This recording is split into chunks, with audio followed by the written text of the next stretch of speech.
negocios, un programa que, para los que todavía no lo saben, vamos a llevar adelante de aquí en 2 semanas, va a comenzar, y el propósito de nuestro encuentro de hoy es poder posicionar cuál es el enfoque, la intención, la agenda de contenidos y los grandes lineamientos que va a intelectualmente recorrer este programa.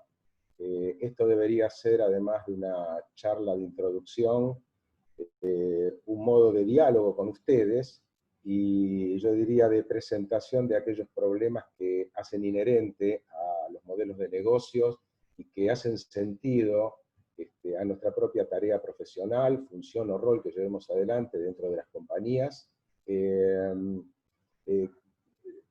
Desde el conocimiento de esto, sí se van a encontrar con una importante cantidad de cosas muy innovativas, un enfoque muy revelador de cosas de actualidad, y que nos va a ayudar a ponerle pensamiento a cómo enfocar o redireccionar los modelos habituales que estemos manejando. En algunos momentos de las charlas sí va a haber como una ponencia más bien intelectual de parte de Carlos, y entre Marité y yo seguramente vamos a tomar los mensajes, las conversaciones y las preguntas por parte de ustedes, para entonces sí, hacia el final, poderlas compartir junto con Carlos, y respecto de poder atender aquellas cosas que planteen alguna duda o de alguna manera algún planteamiento respecto a este programa. Quiero contarles que nosotros como consultora, para poder llevar adelante un programa como esto, sí venimos acopiando experiencia y trayectoria a muchas compañías locales y de la región, de manera que es un gusto para nosotros poder presentar y poder poner en rodaje este programa, que seguramente en el devenir de los próximos días nos va a permitir compartir con ustedes, además de lo que se diga hoy, el marco de referencia y el contenido estructural que tiene el mismo. Así que le paso la palabra a Carlos para que él inicie un poco la ponencia de los ejes centrales de este programa, y en el devenir de la charla iremos atendiendo las preguntas y los cuestionamientos acerca del mismo. ¿Okay? Bueno, tengo el micrófono abierto. Buenas tardes a todos. Muchísimas gracias por acompañarnos. Veo en la sala un montón de gente amiga, profesionales de fuste, que sé que vienen desde hace tiempo trabajando en diferentes aspectos que tienen que ver justamente con la modelización de negocios. Y de eso se trata un poco la charla de hoy. Hoy vamos a trabajar una herramienta en particular que se llama Business Model Canvas, y que sirve como soporte para trabajar esto que yo les estoy diciendo, es decir, diseño de negocios, ¿no? Y acá una pequeña reflexión respecto de la idea de por qué usamos la palabra diseño, que ha sido un poco como el leitmotiv que nos ha acompañado a los que venimos desde antes y los que se incorporan ahora. Esta palabra diseño se ha incorporado en nuestra jerga en los últimos años, ante la aparición de escenarios tan cambiantes, tan complejos como los que estamos experimentando, en el cual las recetas tradicionales han dejado de tener sentido. Ante esa realidad, ante una realidad que requiere más de una mirada creativa que de una repetición de modelos digamos, preexistentes, entonces estamos como llamados a hacer un diseño creativo sobre las soluciones que estamos buscando. Así que a partir de acá, si me permiten, lo que voy a hacer es compartir con ustedes una presentación que preparé para esta charla. Y bueno, y acá estamos. Quisiera comenzar contándoles una pequeña historia. Hace muy poco tiempo se me ocurrió visitar la verdulería de barrio. Como en todos los barrios, existe alguien que vende fruta y verdura. Y yo soy fanático de las ciruelas, encontré unas hermosas ciruelas en exhibición y no pude contenerme, y fui y apreté una de las frutas, es decir, la toqué a ver si me la podía comprar. A lo cual la verdulera boliviana, voy a evitar su nombre, pero le podemos poner de nombre Lucy, por decir algo, me pidió, no toque la fruta, me dice. Con lo cual me quedé pensando en esa situación, ¿no? Me quedé pensando, y le digo, Lucy, pero decime una cosa, a ver si puedes explicarme esto. A 2 cuadras tenemos el supermercado en el cual yo puedo comprar una fruta similar a la que vos vendés, que últimamente viene de bastante buena calidad, es mucho más barata que la que vos vendés, la puedo pagar con la tarjeta de crédito, si eventualmente llamo por teléfono me la traen, y cuando voy al supermercado puedo elegirla con mis propias manos, me llevo la que yo quiero. Explícame, Lucy, le digo, ¿por qué yo tendría que comprarte las ciruelas a vos? A lo cual, bueno, se hizo un silencio medio extraño, habían otros compradores ahí, y rápidamente ya me contestó, elegite la que quieras, elegite la que quieras. Es decir, la lógica de esta reflexión es, o la reflexión de este cuento es, cualquier modelo de negocios que nosotros diseñamos debería primariamente responder a la tremenda, enorme pregunta de ¿por qué un cliente va a comprar mi producto y no se lo va a comprar a la competencia? Debo decirles que si yo tengo la capacidad de poder responder a esa pregunta, tengo prácticamente la mitad del partido ganado. Ahí aparece esta frase tan interesante de Pam Henderson, que escribe este librito. Es un librito así finito, pero muy divertido, que se llama Killing Ideas. Al igual que un pez no sabe que está mojado, a menudo las empresas no pueden ver o sentir las oportunidades en las que están nadando. Esta idea de que estamos muchas veces centrados en un paradigma de negocios que venimos transmitiendo como tradición histórica, en el caso de las pymes, por ejemplo, de generación en generación, en caso de las grandes compañías a través de políticas que se han mantenido durante diferentes etapas de la empresa, y que de pronto nos impiden ver la realidad que nos está circundando, las cosas que están pasando, los cambios que se están dando. Harvard Business Review del año 2008 dice, el artículo se llama Reimagine Your Business Model, reimagina tu modelo de negocios, y dice en una parte, en un extracto del artículo, buena parte de los espectaculares desarrollos empresariales de los últimos años se basan más que en el desarrollo tecnológico en la creación e innovación de sus modelos de negocios. Efectivamente, una de las cosas que nosotros estamos observando es que han aparecido en los últimos años, particularmente yo les diría en los últimos 5 años, algunos modelos de negocios que son la reinvención o la recreación de viejos servicios o viejos productos que existieron siempre y que de hecho continúan existiendo en los mismos términos en que existían antes, pero con una vuelta de tuerca. El caso, les puedo mencionar casos que ustedes conocen perfectamente, como el caso de Uber, Airbnb, Amazon, Mercado Libre, es decir, negocios que existían, pero que de alguna manera fueron recreados, rediseñados, y que generan un valor diferencial a partir de esta regeneración, a partir de esta recreación. ¿Cómo encaja el problema del modelo de negocios dentro de nuestra concepción tradicional de crear un negocio? Bueno, hay como diferentes estratos, ¿no es cierto? Y el primero de ellos es esencialmente lo que nosotros siempre hemos llamado, históricamente hemos llamado, como la idea de negocio, ¿no? A veces uno tiene una gran idea, esta idea me responde a la pregunta, ¿qué quiero hacer?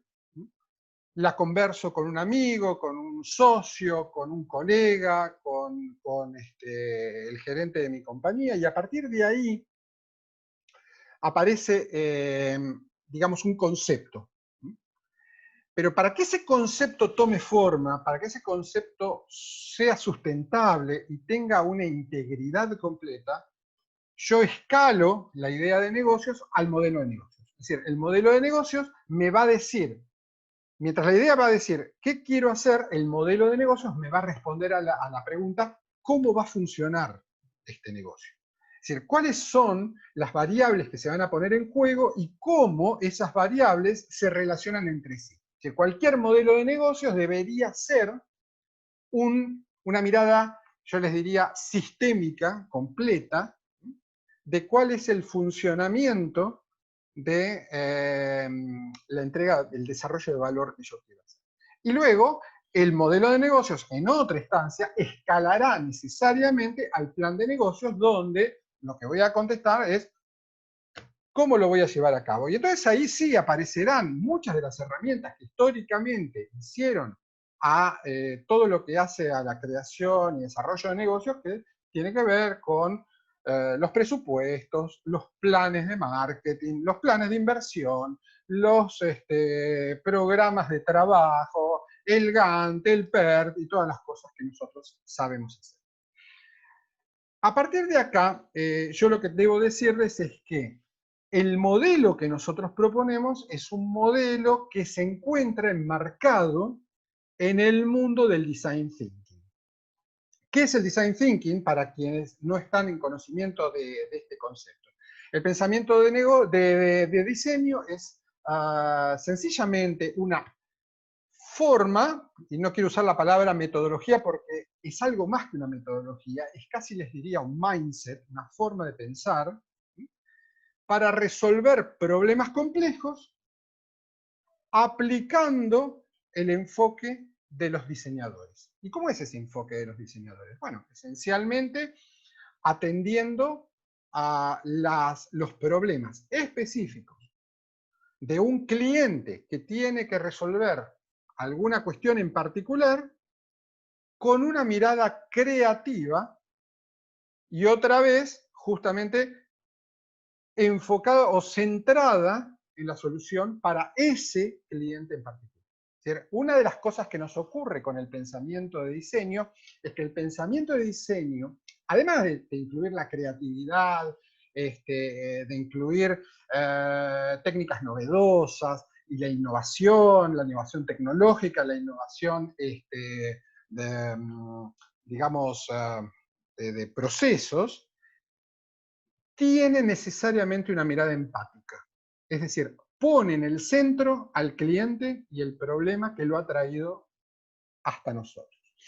Dentro de este proceso, que es un proceso de 5 etapas, que comienza con una exploración, continúa con una interpretación, tiene una ideación, tiene prototipación y tiene un testeo, y funciona necesariamente dentro del mundo del agilismo, del mundo ágil, esta idea de que ningún producto es necesariamente final y que requiere permanente reformulación, es decir, todo es mejorable porque iteramos permanentemente. Dentro de este mundo del pensamiento de diseño, la modelización de negocios se encuentra en un lugar intermedio entre la etapa de ideación y prototipación. Es una herramienta de extremada potencia para llevar las ideas que uno tiene sueltos. Recuerden la pirámide que les mostraba tempranamente, llevar la idea a algo concreto que me permita establecer cómo va a funcionar. Fíjense, esto es un elemento bien importante del pensamiento de diseño. El pensamiento de diseño funciona con dos motores que le dan vida, que son la divergencia y la convergencia. Hay momentos en que en el proceso de pensamiento de diseño nosotros entramos en etapas divergentes, es decir, generamos ideas, somos creativos, somos innovativos, dejamos que fluya.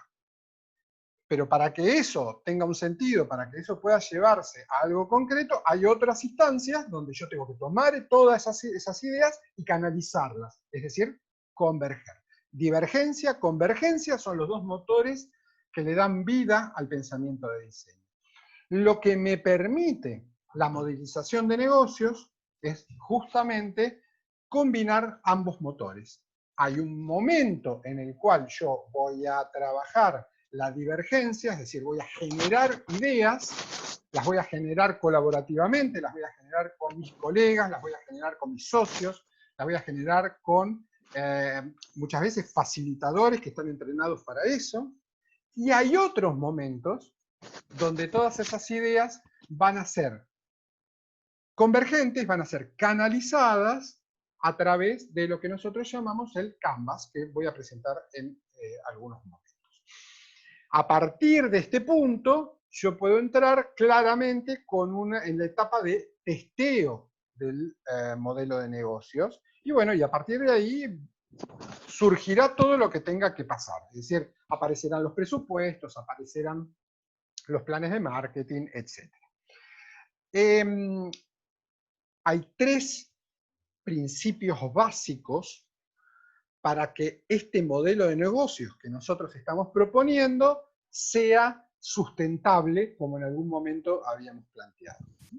Esos 3 elementos son los siguientes. En primer lugar, cualquier plan de negocios, cualquier modelo de negocios que nosotros pongamos en funcionamiento, que estemos diseñando, tiene que ser, digamos, deseable para los clientes, para los inversores, para los socios de negocio.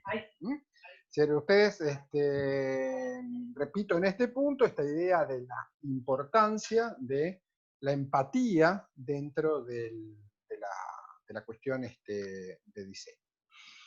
Pero además de ser deseable, es decir, además de ser una propuesta que genere valor para nuestros clientes y que los ponga en el centro del problema, el modelo tiene que ser económicamente viable. Es decir, tiene que haber una capacidad de autofinanciamiento y de generación de resultados. Que yo en algún momento, en la etapa de testeo posterior al modelo de negocio, podré medir en términos de ROI. Pero en tercer lugar, para que el modelo sea sustentable, tiene que ser tecnológicamente factible. Es decir, tiene que encuadrarse dentro de un estado del arte que sea posible. Estos 3 elementos generan entonces como 3 patas de una mesa. Si falta una de las patas, la mesa se me cae al piso. Es decir, ¿qué es lo que me pasa? Por ejemplo, si es tecnológicamente factible y deseable, es decir, valorable o valorado por los clientes, pero no es económicamente viable. Y bueno, seguramente se trata de un mal negocio que no, digamos, no me va a llevar a ninguna parte.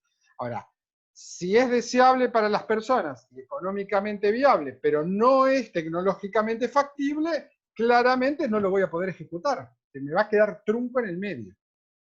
Y si eventualmente es económicamente viable, pero tecnológicamente factible, pero los clientes no lo quieren comprar porque no lo valoran, digamos, no existe, no hay negocio. Entonces, para que esto funcione, los 3 elementos tienen que estar combinados y es sobre este punto donde vamos a trabajar profundamente. ¿Qué es objetivamente un modelo de negocios? Bueno, la definición la saco, a ver, voy a ponerlo acá si pueden verlo completo. La definición que les presento es una definición clásica, es la definición de Osterwalder y Pinier de su libro Modelo de Negocios del 2009. Dice, un modelo de negocios describe de manera lógica la forma en que las organizaciones crean, entregan y capturan valor.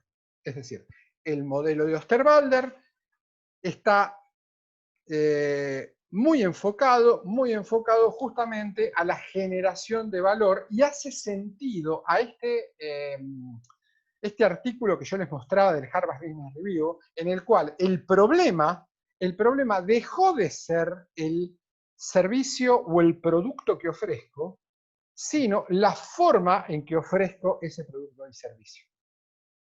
El modelo de negocios tiene que tener una integridad que me permita justamente crear valor para los clientes.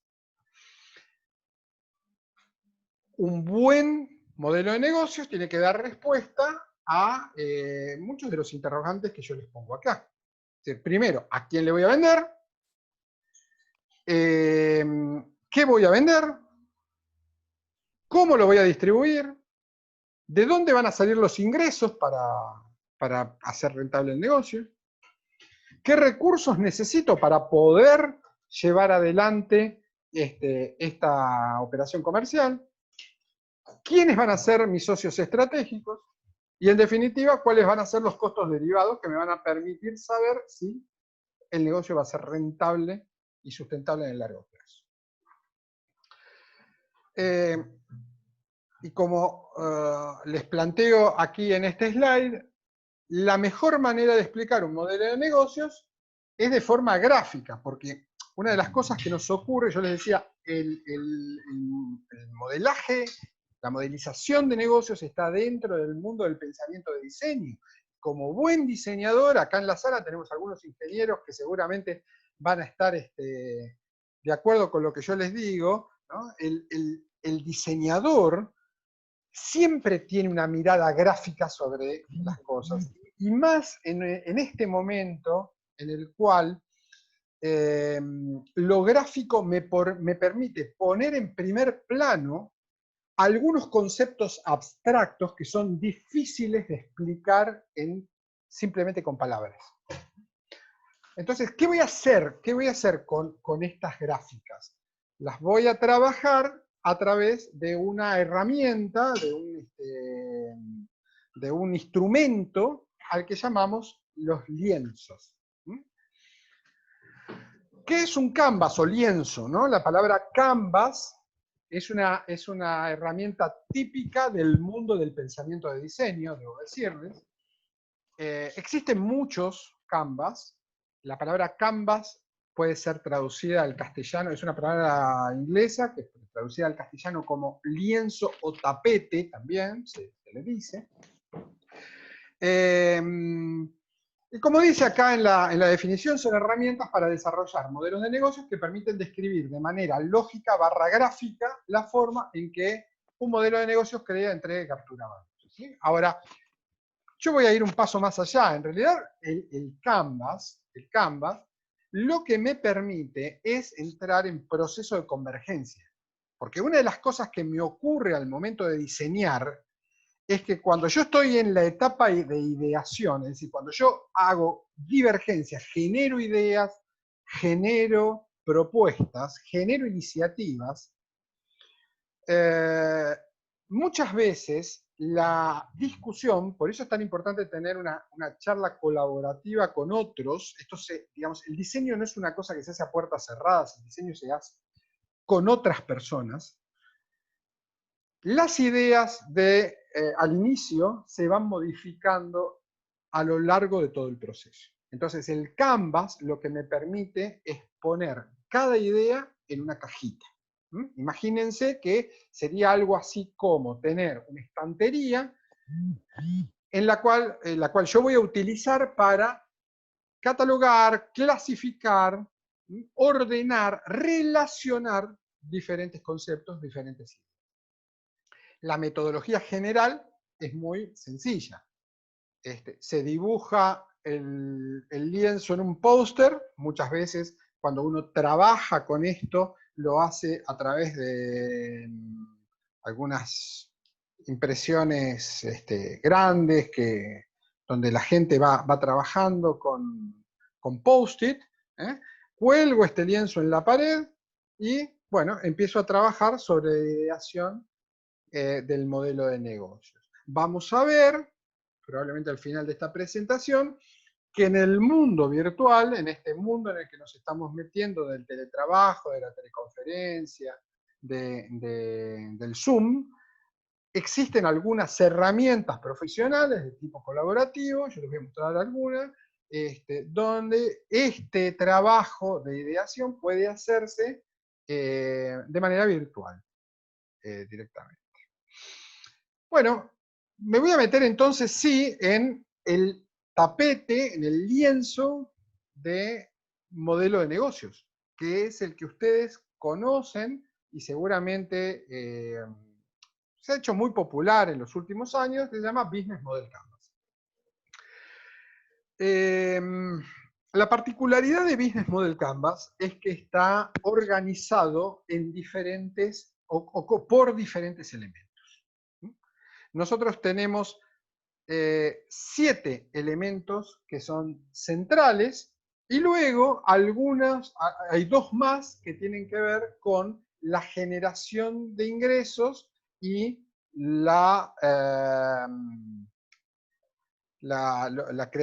generación de costos, que es lo que luego me va a dar a mí el plano de rentabilidad. En primer lugar, bueno, doy respuesta a muchas de esas preguntas que me hice inicialmente. Es decir, el Business Model Canvas va a tener un módulo que se llama segmento de mercado, que me va a decir a quién le voy a vender. Luego va a tener un segundo módulo que incluye la propuesta de valor, que responde al problema ¿qué voy a vender?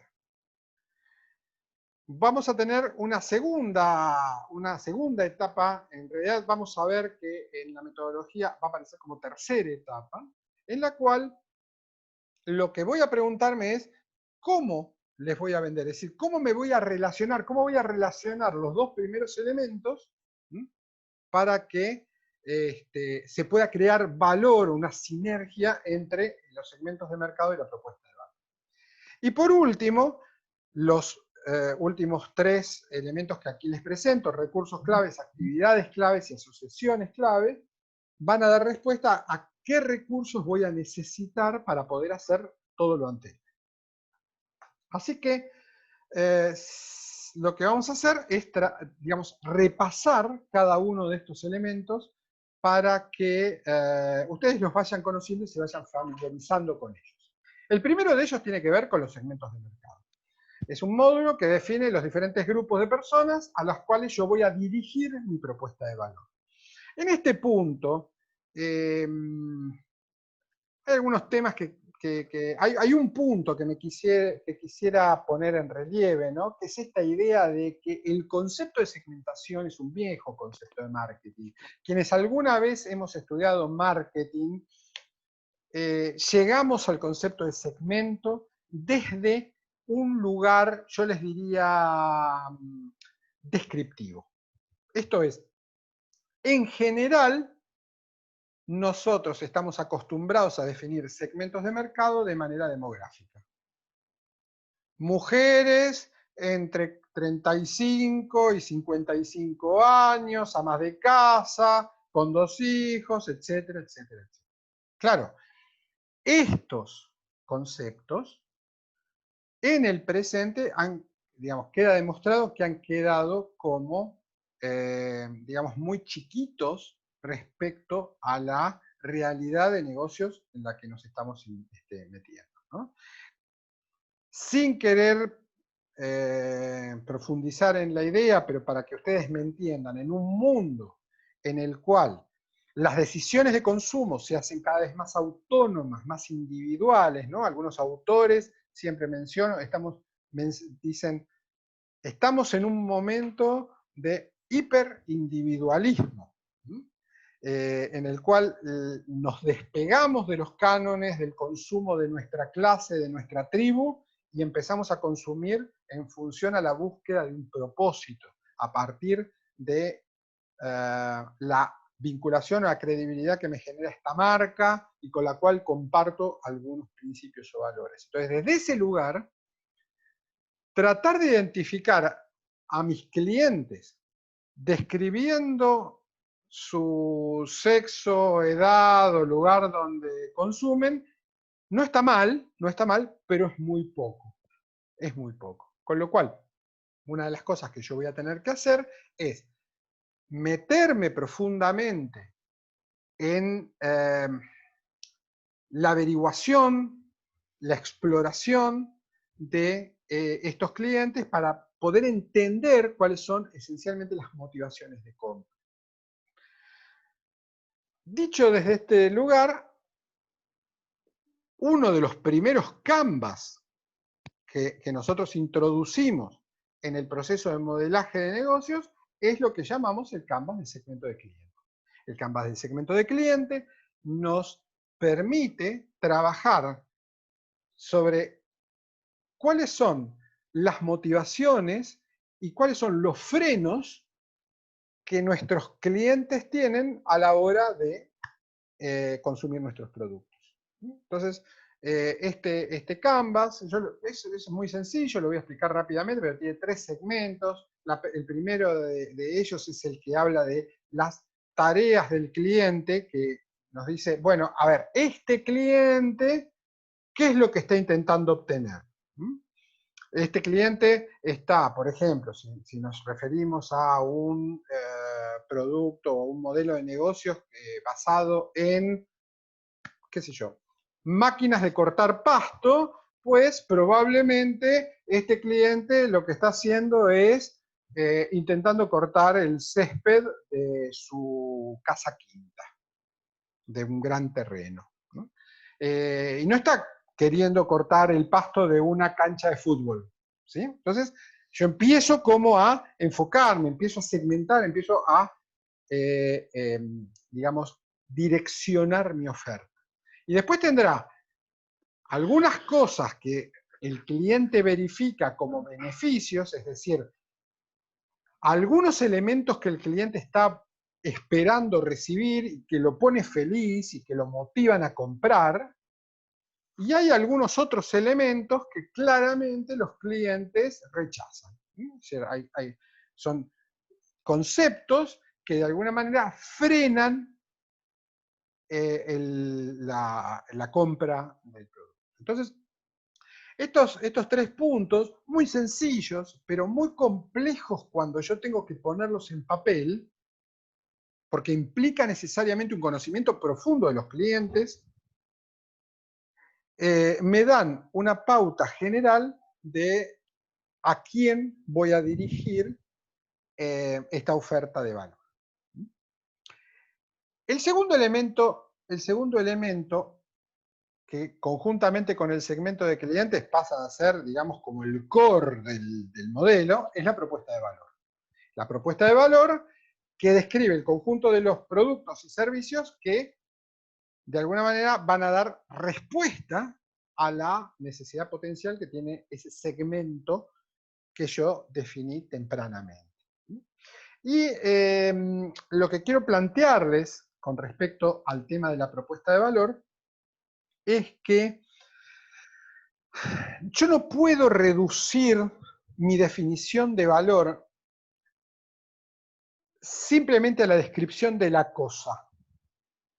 Quiero decir, mi propuesta de valor no es solo el producto que entrego o el servicio que presto, sino un conjunto de conceptos que enmarcan este producto y que enmarcan este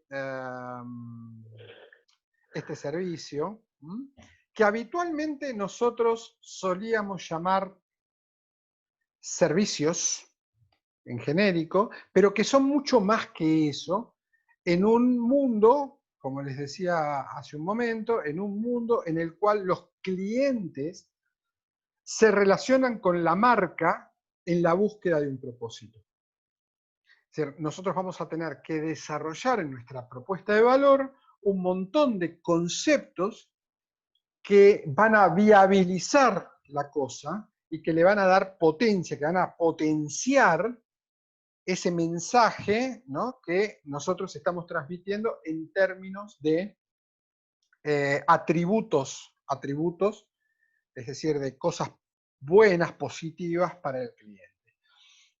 Acá quiero recordar un concepto muy interesante de una persona una pensadora que trabaja esencialmente con temas de storytelling, que se llama Belén Torregrosa, que que siempre maneja esta idea, ¿no? A los clientes no les importa lo que haces, lo que les importa es cómo lo haces. ¿Mm? En esta idea de que, imagínense, se han caído las barreras de tipo territoriales. Hoy competimos todos contra todos. Entonces, si yo puedo establecer con claridad cuál es mi propuesta de valor, estaría dándole respuesta a Lucy mi verdulera. Es decir, ¿por qué me van a elegir a mí? No van a elegir a el verdulero de la esquina. Una vez que yo, perdón, respecto de la propuesta de valor, fíjense, ¿no? La propuesta de valor, yo les decía, es el producto o servicio. Cuando digo esto, me refiero al cubo que tengo acá, ¿no?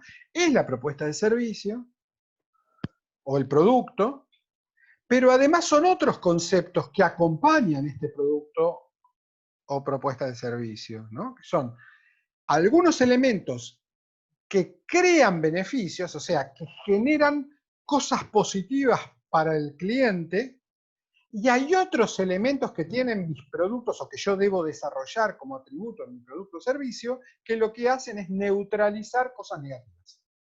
Que no es lo mismo. No es lo mismo una cosa que la otra. Porque, digamos, yo podría hacer toda una disquisición profunda respecto de esto. Digamos, esto está enmarcado dentro de lo que se llama el modelo de Herzberg, de motivación e higiene, pero la realidad es que yo debo saber que algunos factores que yo desarrollo como atributo van a generar motivación de compra, y otros factores que yo desarrollo dentro de mi producto lo que van a hacer es impedir la no compra. Parecen lo mismo, pero en la práctica no funcionan de esa forma. Y la gracia de todo esto, ¿no? Es decir, ¿dónde aparece justamente el core del modelo de negocios? Cuando yo logro vincular el segmento de clientes con la propuesta de valor. Y esto lo hago a través del segundo canvas que les presento, que es este que está aquí, que se llama canvas de propuesta de valor. Que también se trabaja, digamos, habiendo realizado el primero, uno trabaja el segundo en relación al primero. Es decir, normalmente ambas gráficas se trabajan de manera simultánea, ¿no? Primero el círculo, y una vez que está el círculo, el cuadrado en relación al círculo. Pero claro, lo que me pasa es que yo tengo un segmento de clientes, fíjense acá donde tengo mi cursor, tengo un segmento de clientes, tengo una propuesta de valor, y hasta ahí está fantástico. Pero ¿cómo hago para que esta propuesta de valor le llegue al segmento de clientes? ¿Cómo materializo este relacionamiento?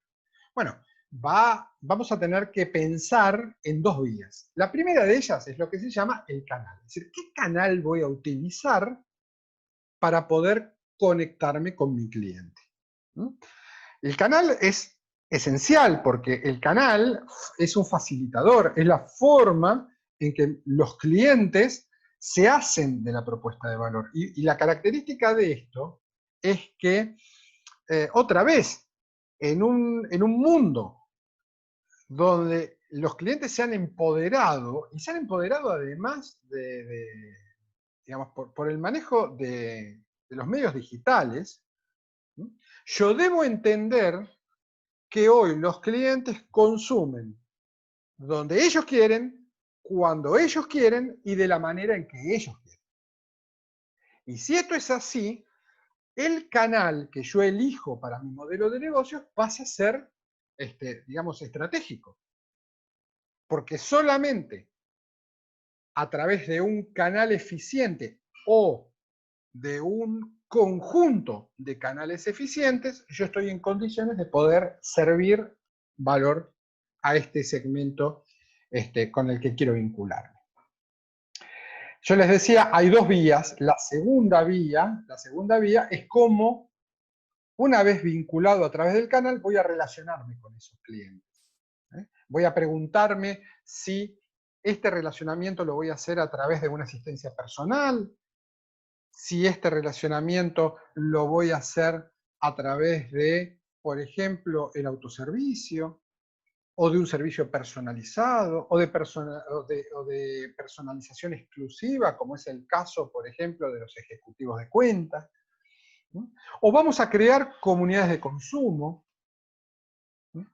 O vamos a trabajar a través de metodologías de teletrabajo o videoconferencia que en este momento están en su auge. Entonces, relacionamiento y canales son las dos vías por las cuales nosotros vinculamos propuesta de valor con segmento de clientes. Obviamente que todos estos conceptos tienen que dar como resultado un ingreso, un flujo positivo de fondos. Es decir, yo entrego valor y utilizo el canal, utilizo el relacionamiento para justamente, digamos, recibir un ingreso. Entonces, ¿cómo monetizo este proceso? Y ahí es donde aparece lo que llamamos el módulo de fuentes de ingreso. Es decir, de alguna manera, el módulo de fuentes de ingreso nos va a hablar de la manera en que el modelo de negocios va a generar un flujo de caja para el negocio. Y acá aparecerán diferentes formas de monetización. Ahora vamos a ver algunos ejemplos, pero bueno, fíjense, ¿no? Es decir, yo, ¿cómo genero monetización? Lo voy a hacer de manera directa, de manera indirecta, voy a trabajar a través de medios de pago digitales, por ejemplo, lo voy a hacer a través de contratos de suministro, lo voy a hacer de manera transaccional, es decir, entrego la cosa, cobro. Voy a tener que pensar, en definitiva, cómo le cobro a los clientes. A veces parece que esto fuera una cosa, digamos, obvia, y sin embargo, debo decirles que es parte del negocio, es parte del modelo de negocios. Todo esto que he descrito hasta este punto me habla justamente de, pensémoslo de esta manera, es como si yo me parara en la puerta de la empresa o de la puerta del negocio, abriera la puerta y mirara hacia afuera. Es una mirada hacia el mercado, una mirada hacia los clientes. Pero para que todo esto ocurra, para que esto exista, yo necesariamente voy a tener que en algún momento cerrar la puerta, darme vuelta y mirar hacia atrás. ¿Qué es lo que está pasando puertas adentro de mi empresa? ¿Y qué es lo que necesito integrar para que justamente la vinculación con el cliente tenga potencia? Y entonces ahí lo primero que me surge, lo que naturalmente tengo que pensar es, bueno, ¿qué cosa necesito para que el modelo funcione? ¿Cuáles son los recursos? Yo lo voy a llamar recursos clave para que, digamos, se pueda sostener la entrega de valor.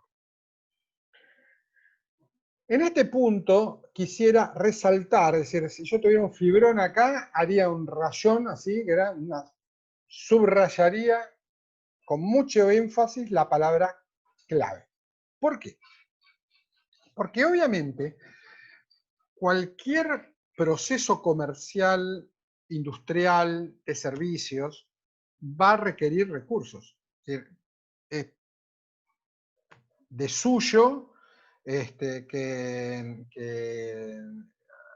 cualquier cuestión, cualquier negocio, llamémosle, implica la transformación de insumos en producto. Ahora bien, algunos de esos insumos, repito, son clave porque de fallar todo el modelo se viene a pique. Y entonces, a partir de acá, yo voy a tener que pensar con mucha claridad, dónde están los cuellos de botella, dónde están las amenazas, los riesgos del suministro del recurso, que es clave por esto que les menciono. Se trata de recursos físicos, es por ejemplo una materia prima específica. ¿Es algún tipo de recurso de tipo intelectual, como por ejemplo una marca o una patente? ¿Tiene que ver con recursos humanos? Por ejemplo, alguna habilidad o conocimiento específico que se requiere para que el negocio funcione. ¿Tiene que ver con algún tipo de recurso financiero, es decir, un financiamiento específico para una etapa determinada del proceso? Es decir, pensar en esto me permite llevar el modelo a un plano, yo les diría, de realidad. Porque la primera parte, ustedes coincidirán conmigo que es la parte divertida. Es la parte en la que nosotros dejamos volar nuestra mente, soñamos y queremos lo mejor para el negocio. Pero en esta parte es donde yo tengo que decir, epa, acá puede fallar, acá se nos puede caer el asunto. Claro, si yo tengo un recurso que es clave, el recurso provee a un proceso. Es decir, que dentro de los procesos tenemos algunas, el modelo le llama actividades, que como ocurre con los recursos, o sea, para que yo haga todo lo que dije que voy a hacer, necesito hacer cosas, que son actividades. Pero algunas de estas cosas, son clave porque si esa sale mal, todo el modelo se me cae. Entonces, en eso yo tengo que ser muy específico y muy asertivo, es decir, meterme mucho con este punto, ¿no es cierto?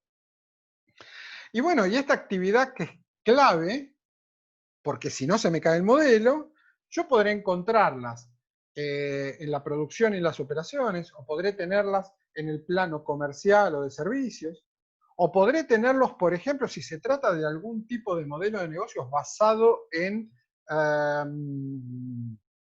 medios electrónicos, en la plataforma que utilice. También puede estar relacionado con la estructura de la compañía y el nivel de conocimiento. Es decir, voy a tener que meterme en cada uno de estos elementos y comenzar a entender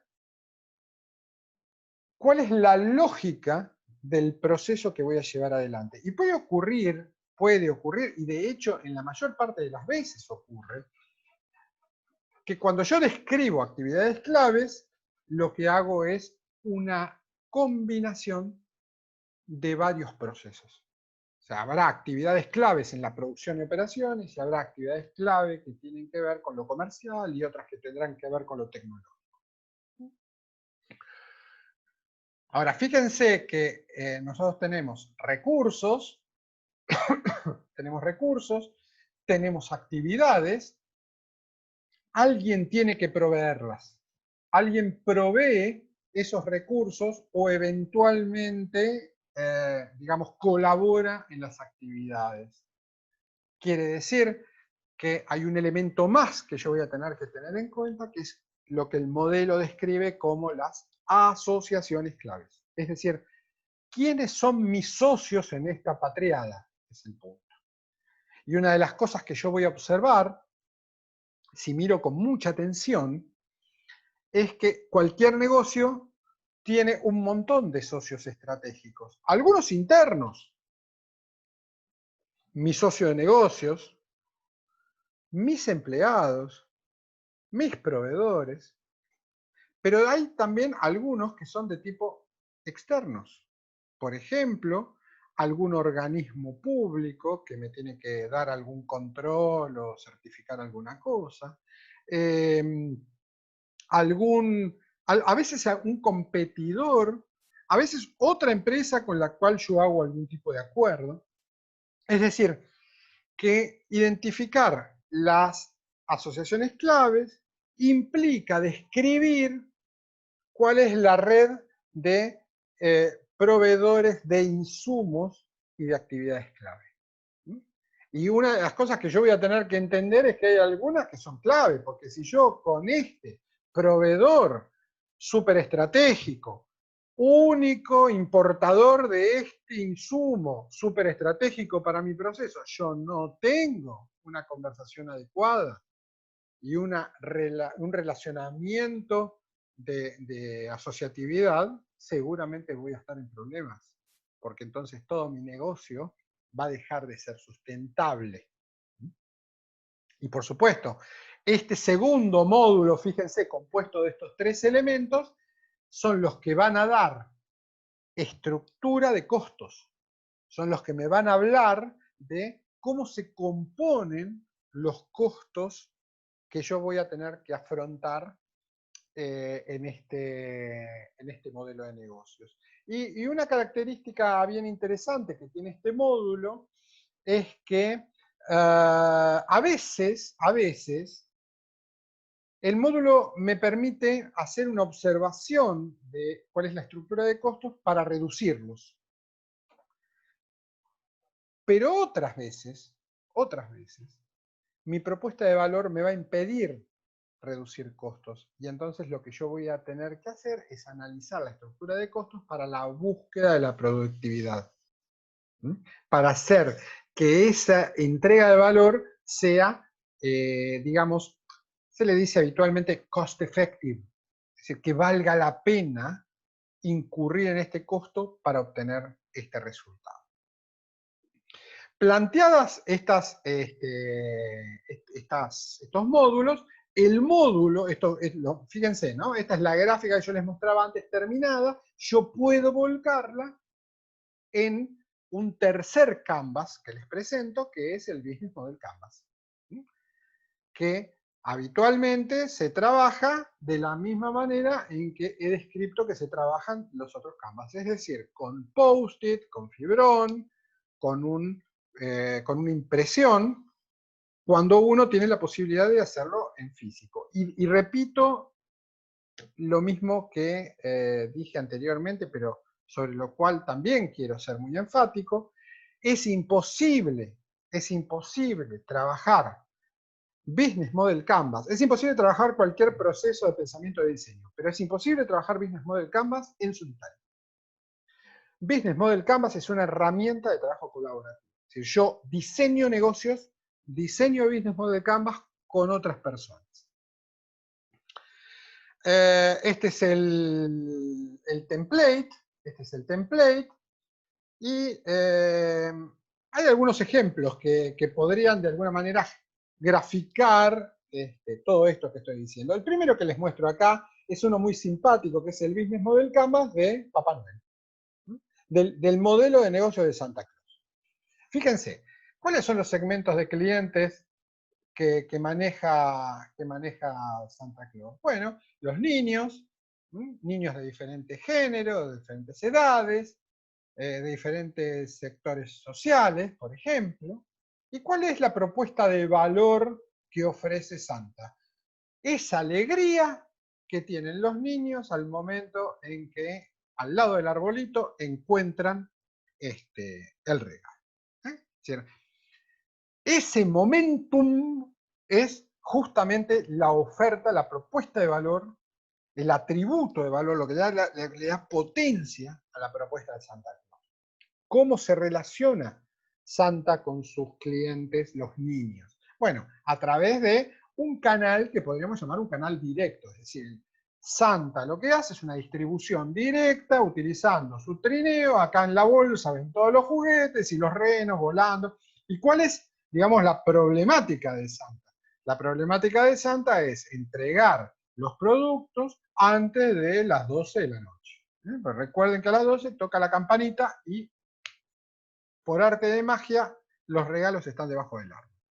¿Y cómo se relaciona Santa con sus clientes? Y lo hace a través de la famosa carta a Papá Noel, ¿no? Es decir, yo cuando era chico me llevaban a Harrods a sentarme en la falda de Papá Noel y ahí le pedíamos Algunos que tengo por acá se ríen de la antigüedad que acabo de decir, pero la realidad es que nos relacionamos de esa forma, le escribíamos la carta a papá, ¿no es cierto?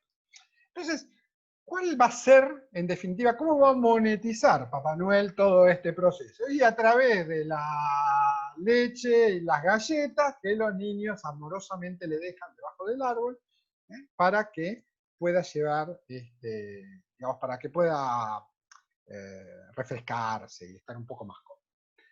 Yendo a la segunda parte, ¿no? a la parte de los insumos, ¿cuáles son los recursos que van a ser claves para todo este negocio, este proceso que va a llevar adelante Santa?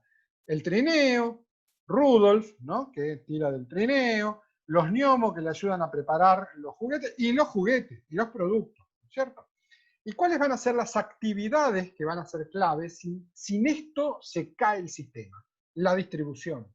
La distribución es el proceso de Santa, porque si Santa no llega antes de las 12 de la noche, chao, se rompió esto, se rompió la magia de la Navidad, que es encontrar el juguete debajo del árbol.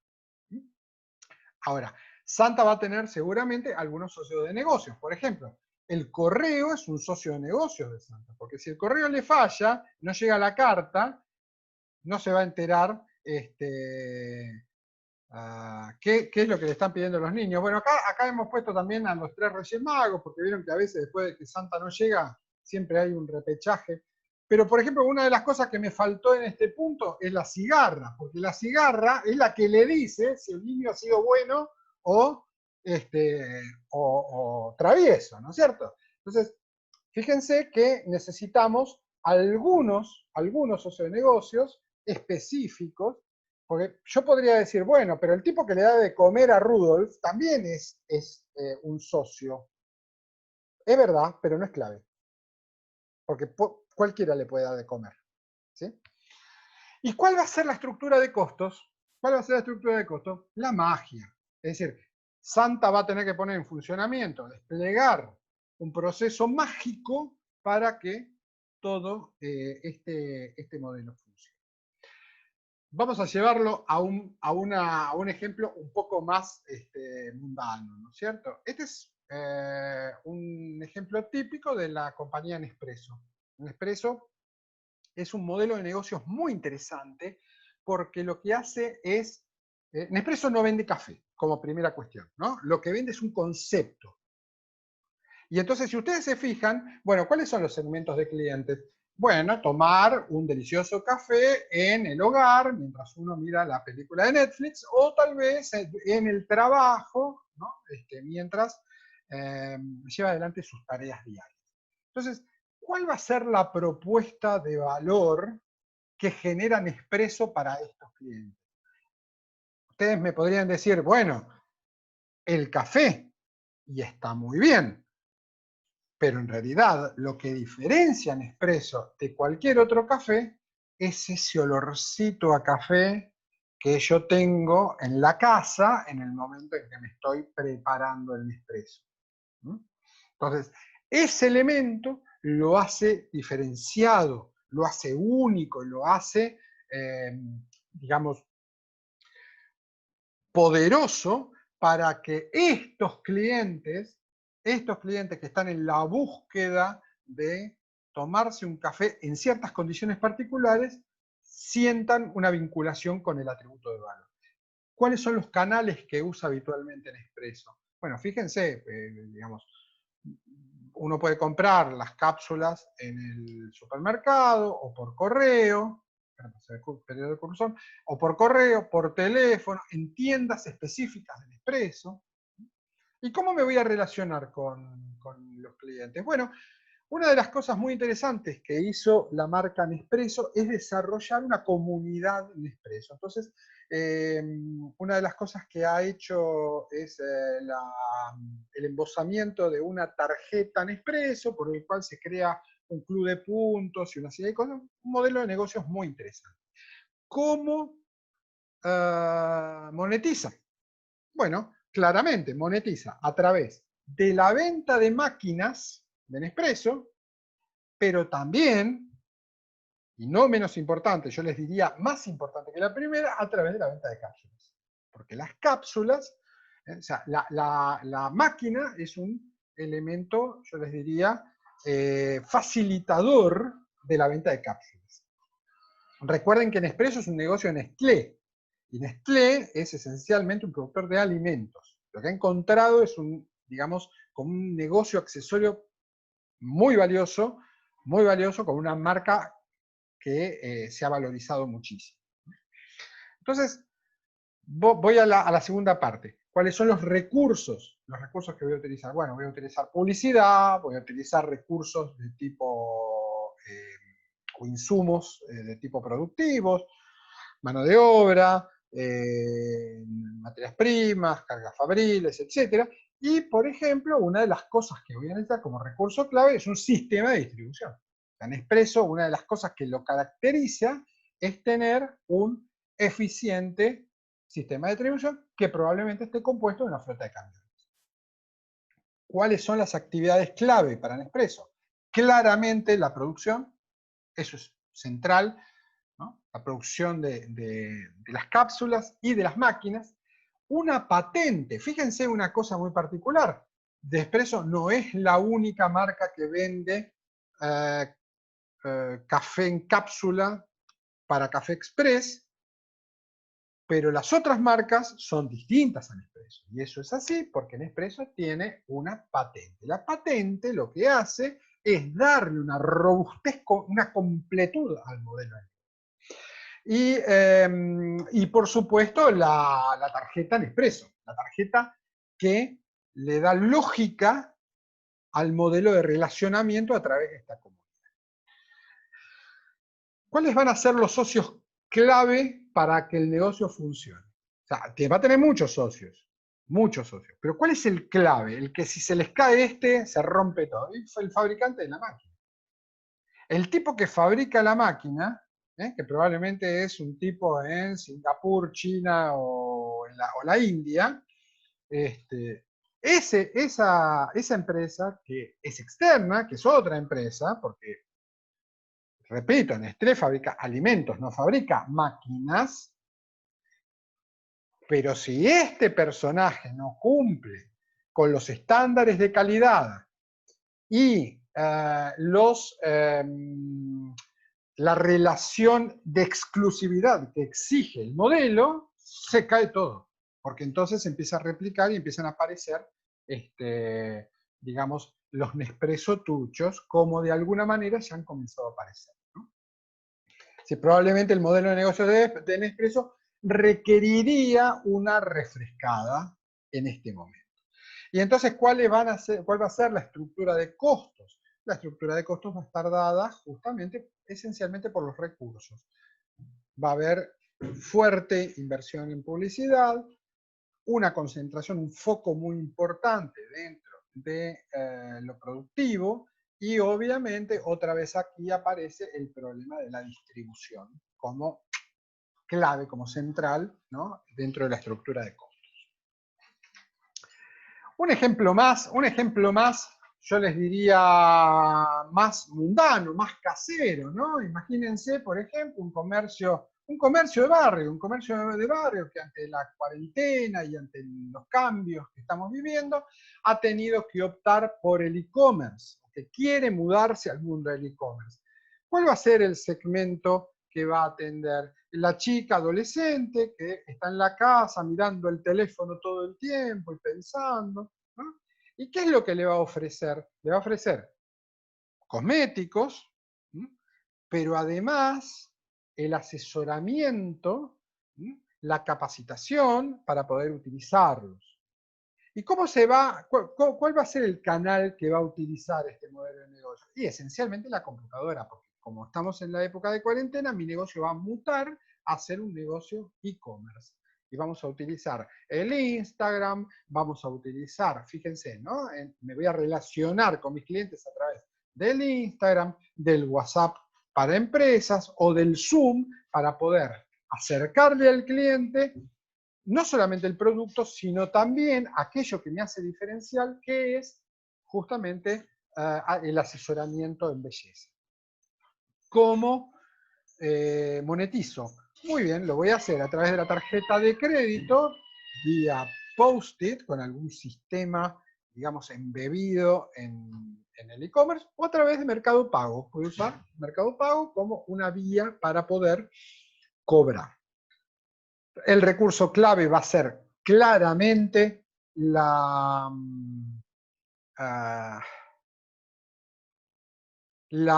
plataforma que voy a utilizar para poder brindar este producto barra servicio.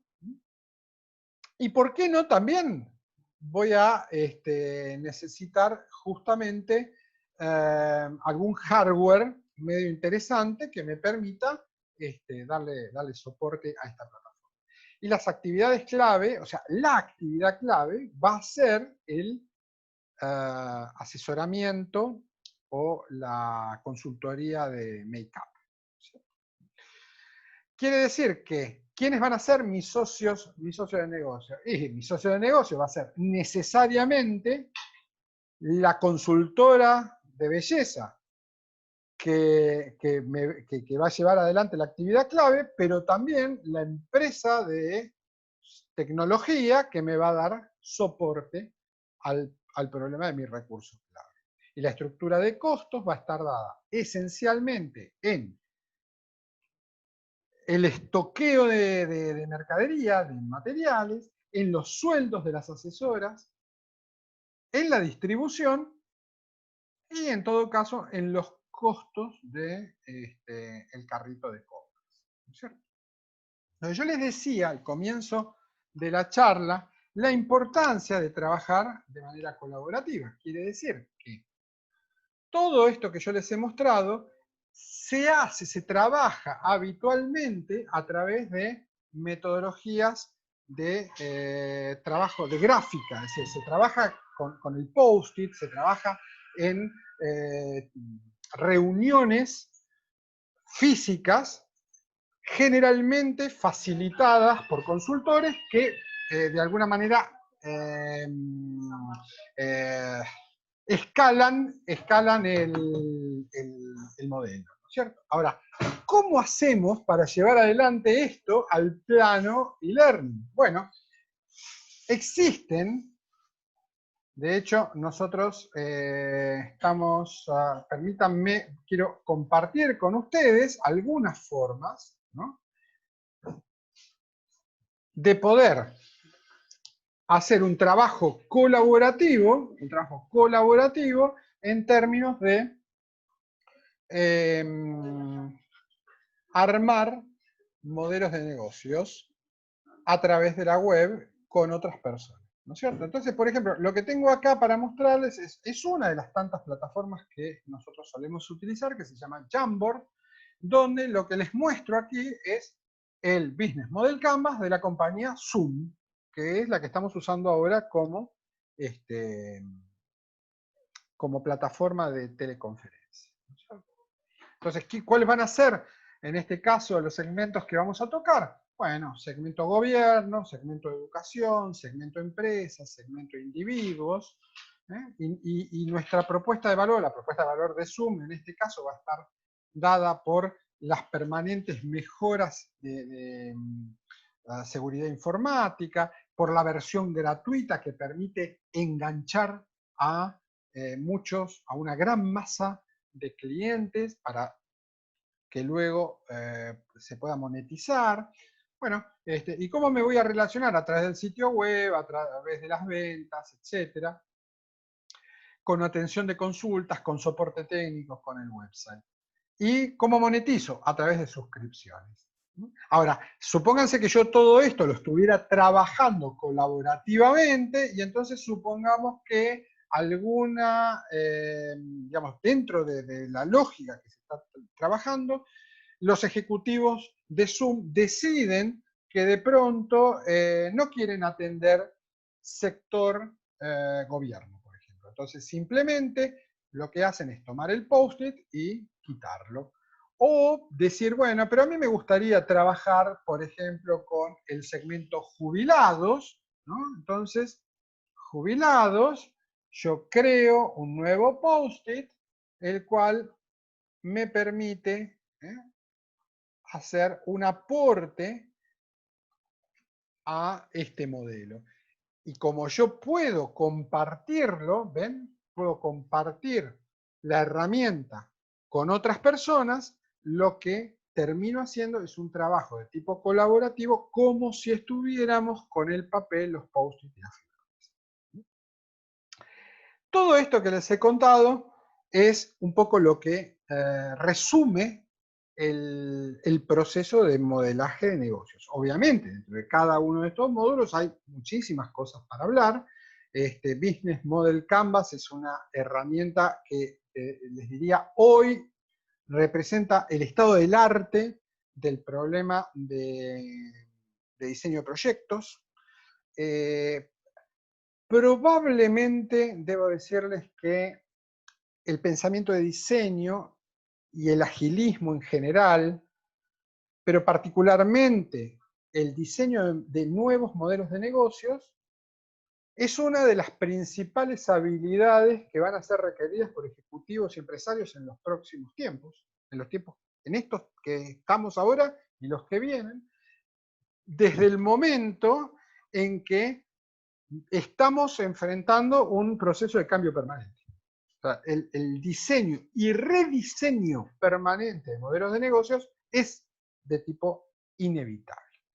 Bueno, esto es un poco todo lo que quería contarles hoy. Lo que les propongo es, si tenemos alguna consulta o algún comentario, encantado, abrimos los micrófonos y las salas de ustedes. Adelante, por favor.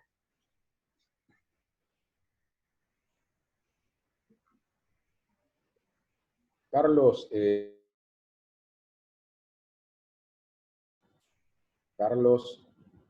y para el resto también quiero agregar algo que, como les decíamos al principio, esto es una introducción, un avance al programa que dentro de 15 días vamos a llevar adelante, que tiene que ver justamente con el programa de diseño de modelos de negocios. Y si bien esto fue como un vuelo de aeroplano sobre el programa, seguramente en los próximos días le vamos a dar más información sobre lo que se va a llevar adelante para que puedan vincular lo dicho hoy con lo que viene. Simplemente esto.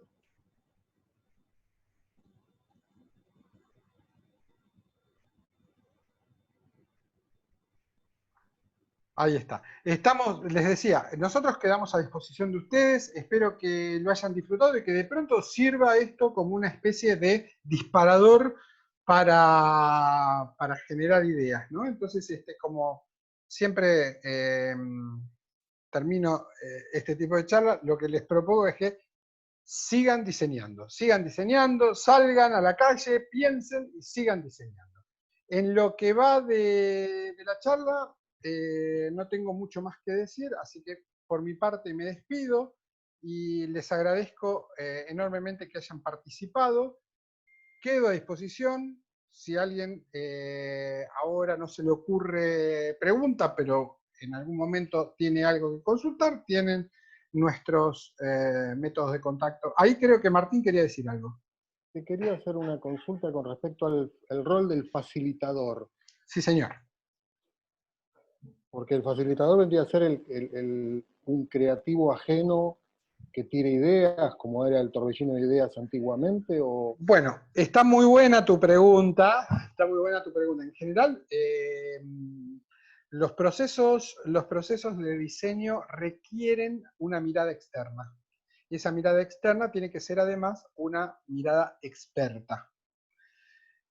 ¿Por qué? Bueno, porque Business Model Canvas vive dentro del mundo del Design Thinking. Y uno de los grandes riesgos que tiene cualquier proceso de diseño es que caigas en el divague.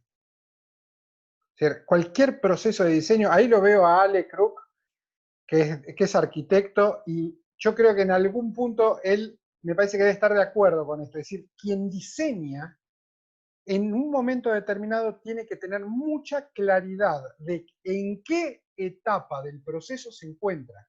Porque si no es así, el peligro que corres es de terminar, digamos, claro, volando por el espacio sideral.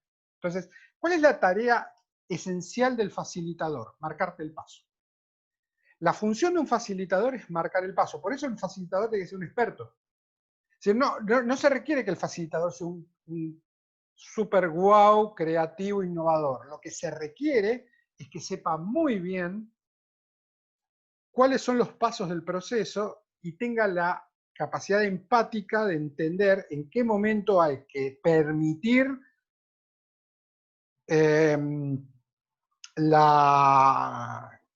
digamos, la generación de ideas y en qué momento es necesario hacer la convergencia. Muy bien. Yo tenía, ¿cómo andas, Carlos? Quería hacer Hola, una Ale. consulta. A mí lo que me está pasando es que me gustaría lo del tema del valor agregado, ¿no? De destacarme y diferenciarme mostrando, vendiendo eso, justamente lo que vos decís, cómo encararlo de esa forma para tener más clientes. Sí. Más o menos para que entiendan de dónde vengo y qué es lo que estoy tratando de desarrollar. Estoy dedicándome a hacer fotografías en 360 grados, o sea, tours virtuales. Buenísimo. Yo esto empecé en el 2017, fui a Chile, me compré la cámara, todo para empezar a venderlo a las inmobiliarias, a salones de fiestas, a cualquiera que pueda mostrar un espacio que alquile o que venda.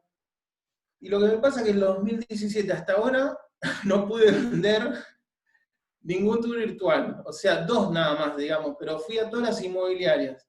Okay. Y a nadie le interesó mi propuesta, y para mí es genial. Y ahora, Para mí también, ¿eh? con este problema que está pasando en la pandemia, ahora están todos desesperados tratando de mostrar una propiedad y no pueden. Claro. Entonces, están empezando a llamar, y yo todavía no me puedo mover, pero esto yo lo venía tratando de hacer desde el 2017 y nadie lo veía. Las inmobiliarias seguían con las tarjetitas en las vidrieras, y me dicen, no, nosotros nos mostramos fotografías privadas. Bueno, Claro. eso. Me parece Te que iba a Marité decir, quería decir algo. perdón, Sí. sí, te iba a decir, Alejandro, después contactame, porque justo antes de ayer una clienta que es broker de RE/MAX me preguntó si conocía a alguien que hacía tours virtuales. Así que después buscame en LinkedIn y mandame un mensajito y te contacto. Bueno, O Antonio, si le podés pasar el contacto. Antonio, sí. Mauricio, ¿qué querías decir? Sí, no, yo quería comentarle a Ale, es el nombre, Sí, Mauricio. Alejandro Krug. Mi hermano trabaja de eso que vos querés hacer, pero él vive en Aruba. Bueno, vive de eso. O sea, Claro. no sé si será millonario o no, pero bueno, Pero vive de eso. Pero él en un primer momento empezó con las inmobiliarias y con hoteles, con centros turísticos, pero ahora está trabajando mucho con restaurantes, que digamos, después si querés te paso la cuenta de Instagram, y bueno, para un poco para que, si querés charlar lo técnico con él. Pero bueno, él en este momento está, allá afuera se usa mucho que vos vas a un restaurante, te conectas, o sea, en la mesa, en algún punto de la mesa tenés un logo, no sé, o un código QR o algo, entonces con tu celular te conectás ahí. Y ves todo el menú del restaurante en el celular. Pero ves la foto de la comida, la ves en 360 grados, algo más vívido, ¿no? Para eso es lo que vende mi hermano allá, afuera, en Aruba. Sí, lo que me comentaron, por ejemplo, hoy otro colega, es que algunos también restaurantes acá están, como el tema del espacio por el tema de la pandemia, como vas a tener un restaurante y reservar y estar a 3 metros, vos con el tour virtual vos vas a poder elegir tu mesa antes de ir y más o menos ya saber a qué mesa te vas a sentar. Ale, si me permitís un pequeño consejo, digamos, ¿no? O sea, que es el que de alguna manera estoy obligado a darte. es el siguiente. Uno no puede satisfacer a todo el mundo y en la misma intensidad. Vos al comienzo de tu exposición mencionaste la idea, se lo mostré a todo el mundo, se lo ofrecí a todo el mundo. Probablemente habría que trabajar un poco ese punto. Es decir, si yo pudiera acompañarte en este trabajo, lo que te diría es, Ale, pensemos claramente, pensemos con mucha profundidad, ¿cuáles son las notas diferenciales de lo que vos estás ofreciendo? ¿Se reduce el problema a un tema tecnológico o hay algo más? Y definido claramente esto, empezaría a profundizar con los clientes. O sea, tal vez habría que preguntarle a esa inmobiliaria por qué no te interesa mi producto. Empezar a pensar qué es lo que está pasando ahí. Creo que el valor de el research de productos, de segmentos es impresionante en este punto, porque parece un negocio obvio, pero evidentemente hay alguna barrera que está como limitando o frenando el acceso. Entonces habría que pensar un poco en eso, o sea, meterse ahí adentro. Lo demás probablemente va a surgir de la relación de estos dos factores, ¿no? Sí, recrea mucho este concepto, Carlos, que hablabas vos de la vieja metodología de segmentación, ¿no es cierto? Donde la personalización en principio no era tenida en cuenta, y parece que ahora sí. Con lo cual, digamos, el tema de enfoque pasa a ser un tema esencial, ¿no? Pasa a ser esencial, pasa a ser esencial. Todavía hay muchas empresas que siguen segmentando por rubro, por ejemplo. Yo le vendo Además, esto nos lleva a la segunda ley de la venta, ¿no? Que dice que la gente no compra por las razones del vendedor, sino compra por sus propias razones. Y está Claro. ahí el punto neurálgico para poderse responder a la pregunta, ¿cómo tengo que afrontar mi propuesta de valor, pero poniéndome en los ojos del cliente, mirando lo que ve él, sintiendo lo que siente él, y poder hacer realidad aquello que aspira? Claro. Y no es un trabajo menor este, ¿no? Exactamente, exactamente. Bueno, gente, siendo 19:30, yo quedo a disposición de ustedes y cuando quieran nos volvemos a encontrar. Les agradezco la participación. Y no sé, Antonio, si querés, o Marité, si querés comentar alguna cosa más. No, nada, agradecerles también y bueno, comentarles que espero verlos pronto. Así seguimos trabajando en el diseño de negocios y bueno, muchísimas gracias por compartir este espacio con nosotros. Bueno, muchas gracias a todos, y buenas noches. Muchas gracias a ustedes, buenas noches.